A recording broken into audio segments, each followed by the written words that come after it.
Good morning students. कल अपने बात की थी आपके पॉलिनेशन के बारे में। पॉलिनेशन कितने टाइप का होता है?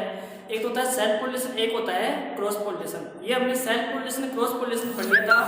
आज हम पढ़ेंगे इनकम्प्लीटिबिलिटी।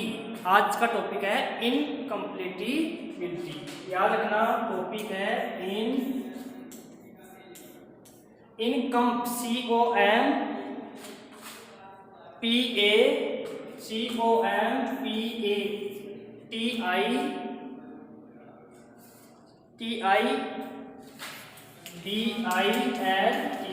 ये है कंप्लीटिबिलिटी। ठीक है, BILITY इनकम्प्लीटिबिलिटी, ये आज का टॉपिक है। ओके, अब इस टॉपिक में क्या है इनकम्प्लीटिबिलिटी? इनकम्प्लीटिबिलिटी का अर्थ है कि इनकम्प्लीट। इसका मतलब क्या हुआ? इनकम्प्लीट। इनकम्प्लीट क्या है? इनकम्प्लीट यानी कि मेल और फीमेल जो गेमेट हैं, मेल गेमेट और फीमेल गेमेट आपस में फ्यूज नहीं हो पाते हैं। मेल गेमेट और फीमेल गेमेट क्या नहीं हो पाते हैं? फ्यूज। यानी कि फंक्शनल, आपके जो पोलन ग्रेन है, मेल गेमेट है, फंक्शनल है, एक्टिव है, फिर भी फीमेल गेमेट को फ्यूज नहीं कर पाता है। किसी कारणवश से क्या नहीं कर पाता है? फ्यूज। इसको क्या कहते हैं? इनकम्प्लीटिबिलिटी, यानी इनकम्प्लीट है। फर्टिलाइजेशन की प्रोसेस कंप्लीट नहीं हुई है। और ये इनकम्प्लीटिबिलिटी दो टाइप की होती है। एक तो इंटर स्पेसिफिक, एक होती है intra specific. Incompatibility are two type. एक तो होती है इंटर स्पेसिफिक, इंटर स्पेसिफिक, एक होती है इंट्रा स्पेसिफिक। आप देखोगे incompatibility are two type, intra specific और इंटर स्पेसिफिक। अब आपको किसी इंटर स्पेसिफिक कौन सी है? एक ही जींस की, एक ही जींस, देखो वन जींस, एक ही जींस की डिफरेंट स्पीशीज के बीच, एक ही जींस की डिफरेंट स्पीशीज के बीच, जैसे अपन बात करें, जैसे ब्रेसिका कैम्प्रिटिस और ब्रेसिका रापा, ये दो एक ही जींस की दो डिफरेंट स्पीशीज है। इनके बीच अगर क्रॉस करवाते हैं, ब्रेसिका कैम्प्रिटिस और ब्रेसिका रापा, अगर इनके बीच क्रॉस करवाते हैं तो वो क्रॉस नहीं हो पाता है। यानी कि वो मेल गेमेट फीमेल गेमेट को फ्यूज नहीं कर पाता है, जिसको इंटर स्पेसिफिक कहते हैं। यानी कि एक जीन्स की डिफरेंट स्पीशीज के बीच, एक जीन्स की, देखो याद रखना, मोनो जीन्स, सिंगल जीन्स की डिफरेंट स्पीशीज के बीच अगर क्रॉस नहीं हो पाता है तो उसको कहते हैं इंटर स्पेसिफिक। जैसे वन जीन्स, आपकी वन जीन्स की बात करें, आपके ब्रेसिका कैम्प्रिटिस जिसको आप मस्टर्ड कहते हैं, और ब्रेसिका रापा, एक कौन सी है? ब्रेसिका रापा। ब्रेसिका रापा, इन दोनों के बीच क्रॉस करवाते हैं तो क्रॉस के अंदर ये मेल गेमेट फीमेल गेमेट को फ्यूज नहीं कर पाते हैं, तो ये इंट्रा स्पेसिफिक इनकम्प्लीटिबिलिटी हो गया। दूसरा है इंटर स्पेसिफिक, दूसरा इंट्रा। इंट्रा में याद रखना, एक ही स्पीशीज के बीच किसी कारणवश क्रॉस नहीं हो पाया। जैसे अपन बात करें ब्रेसिका कैम्प्रिटिस, एक ही स्पीशीज है, तो इसी स्पीशीज में आपस में किसी कारणवश से क्रॉस नहीं हो पाता है, तो इसको क्या कहते हैं? ब्रेसिका। इसको इंट्रा स्पेसिफिक क्या कहते हैं? इसको इंट्रा स्पेसिफिक।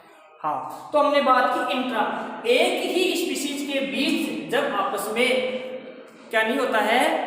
फर्टिलाइजेशन नहीं होता है। एक ही स्पीशीज के बीच, कोई भी स्पीशीज ले लो, जैसे आपके एग्जांपल दे रखा प्रिमुला, स्पीशीज सिंगल है। अब उस खुद की स्पीशीज में ही कई बार किसी कारणवश से क्या नहीं हो पाता है? मेल और फीमेल गेमेट फ्यूज नहीं हो पाते हैं, जिसको क्या कहते हैं अपन? Intra specific. अब आपके इसका रीजन लिखा हुआ है कि इंट्रा स्पेसिफिक किसको कहते हैं। आपसे कोई पूछे इंट्रा स्पेसिफिक, हाँ, तो अपन आगे देखें कि क्या रीजन है, क्यों नहीं हो पाते हैं। तो इसमें कुछ है कि पोलन पिस्टल इंटरेक्शन दे रखा है। कि कौन दे रखा है? कि पोलन पिस्टल इंटरेक्शन, यानी कि आपको पता है कि पोलन ग्रेन जब स्टिग्मा पर जाता है, पोलन पिस्टल, पिस्टल कहते हैं फीमेल पार्ट को, तो पिस्टल के स्टिग्मा पर जब जाता है तो वहाँ कुछ इंटरेक्शन होते हैं, कुछ बातें होती हैं। वो कौन सी बातें होती है? देखिए, आप देखते हैं कि जब पोलन ग्रेन, दोबारा देखना, पोलन पिस्टल इंटरेक्शन क्या पॉइंट है? Pollen pistol interaction, okay, interaction या इंट्रैक्शन, पोलन पिस्टल इंट्रैक्शन। आप जानते हैं कि जब पोलन ग्रेन, पिस्टल किसको कहते हैं, फीमेल पार्ट को, यानी कि जैसे ही हमारा पोलन ग्रेन स्टिग्मा तक पहुंचता है तो इस स्टिग्मा पे कुछ दोनों में इंट्रैक्शन होता है। क्या होता है, इंट्रैक्शन। अब वो इंट्रैक्शन क्या है उसका एक्सप्लेन करेंगे। हमारे को पता है कि इनकम्पैटिबिलिटी के कुछ रीजन हो सकते हैं, या तो कुछ इसमें मॉर्फोलॉजिकल बैरियर हो सकते हैं, कुछ फिजिकल बैरियर हो सकते हैं, कुछ तो मॉर्फोलॉजिकल हो सकते हैं और कुछ फिजिकल बैरियर। इनकम्पैटिबिलिटी के मेन रीजन है या तो मॉर्फोलॉजिकल हो सकते हैं या क्या हो सकते हैं, फिजिकल हो सकते हैं। अब आपसे बात करें कि अगर हमारे पोलन ग्रेन में कोई कमी है, पोलन ग्रेन क्या है, मेल गैमेट, आगे पोलन ग्रेन से क्या बनते हैं, मेल गैमेट। अगर मेल गैमेट में कोई कमी है या कुछ रीजन है तो इसको अपन क्या कहते हैं, गैमेटोफाइट इनकम्पैटिबिलिटी कहते हैं। ओके, अगर आपके पोलन ग्रेन की वजह से, किसकी वजह से, पोलन ग्रेन की वजह से, पोलन ग्रेन की वजह से अगर इनकम्पैटिबिलिटी होती है तो इसको गैमेटोफाइट क्या कहते हैं, इसको गैमेटोफाइटिक इनकम्पैटिबिलिटी क्या कहते हैं, इसको गैमेटोफाइट इनकम्पैटिबिलिटी। याद रखना, अगर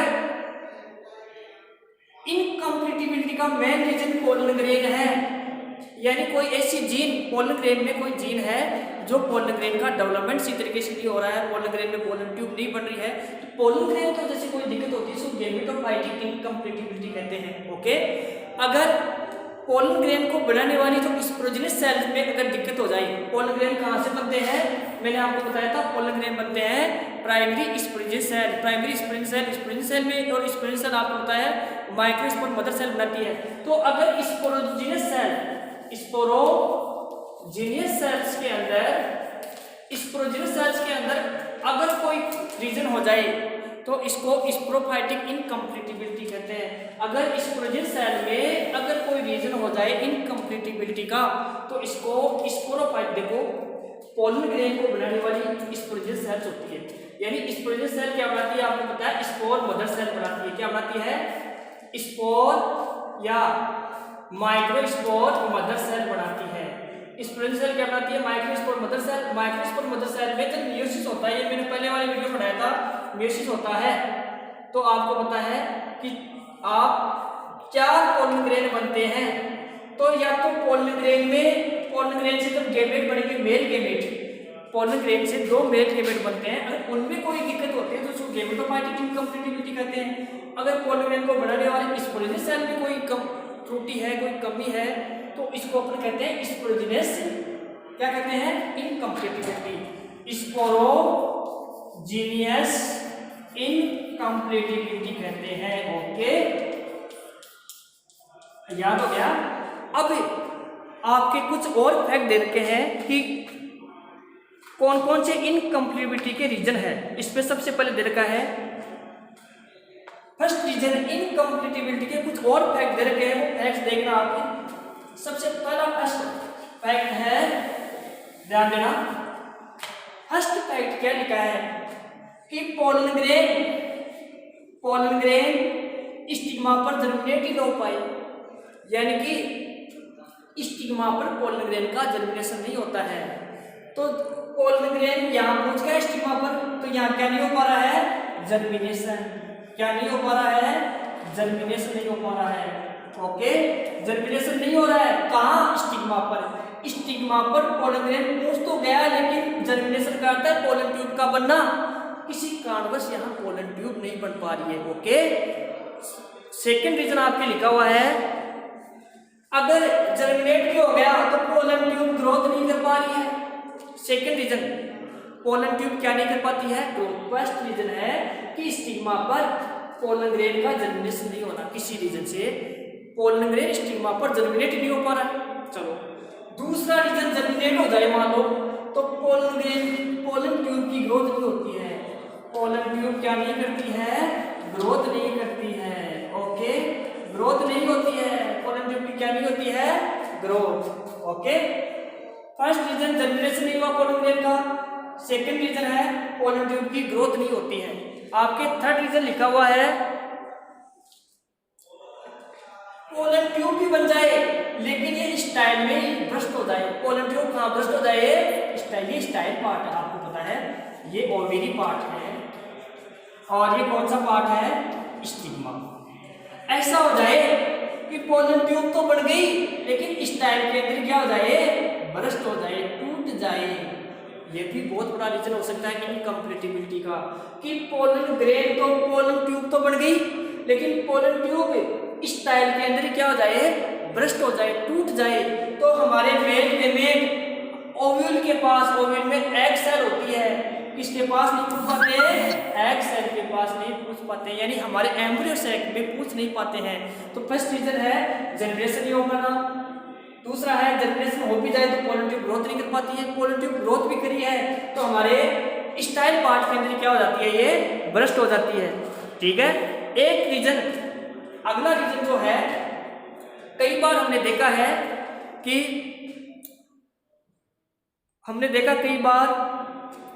पोलन ट्यूब भी बन गई और स्टाइल पार्ट में ग्रोथ भी हो गई, लेकिन मेल और फीमेल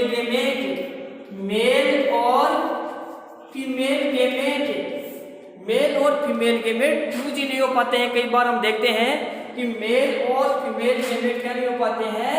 फ्यूज, यानी कि एग सेल और आपका मेल गेमेट आपस में फ्यूज नहीं हो पाते हैं। जब फ्यूजन ही नहीं होगा मेल और फीमेल का तो एम्ब्रियो का फॉर्मेशन नहीं होगा, तो इसको कहते हैं इनकम्प्लीटिबिलिटी।